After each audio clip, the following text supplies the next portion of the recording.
অবশেষে দেখলাম ক্রেজি সিনেমাটা। তোমারকে দিয়ে মোটামুটি সুহাম শাহ কিন্তু এটা প্রচার করে যাচ্ছিল যে ক্রেজি একটা দুর্দান্ত মুভি।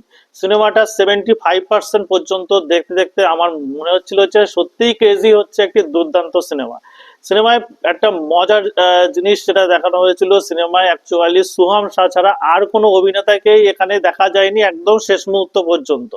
হ্যাঁ, এবং যারা যারা যে সমস্ত বড় বড় অভিনেতারা এখানে আছে তার মধ্যে মালায়ালাম অ্যাক্ট্রেস তিমিশা রয়েছে।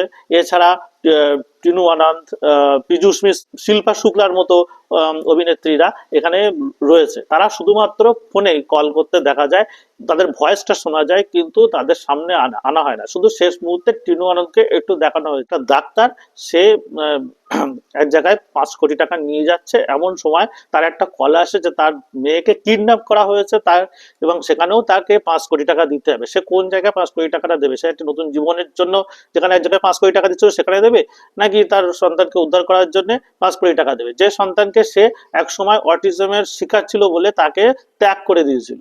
তো শেষ মুহূর্ত অবধি সিনেমাটা আপনাকে টান টান করে রেখে দেবে। সিনেমার 75% অবধি আপনি অত্যন্ত মানে শীত দ্বারা সোজা করে দেখতে পারেন। সিনেমার অ্যাক্টিং সুহাম শাহ দুর্দান্ত করেছে, সিনেমার মেকিংও দুর্দান্ত, কিন্তু লাস্টের দিকটা আমার অতটা পোষায়নি। বলতে পারেন আমার অতটা ভালো লাগেনি। হ্যাঁ, লাস্টে ইমোশনাল করার চেষ্টা হয়েছিল যেটা আমাকে অতটা টাচ করেনি। যাই হোক, সিনেমাটা দেখতে পারেন। সিনেমার নাম ক্রেজি। কিছুদিন আগে সিনেমাটা রিলিজ হয়েছিল, এখন ওটিটিতে চলে এসছে।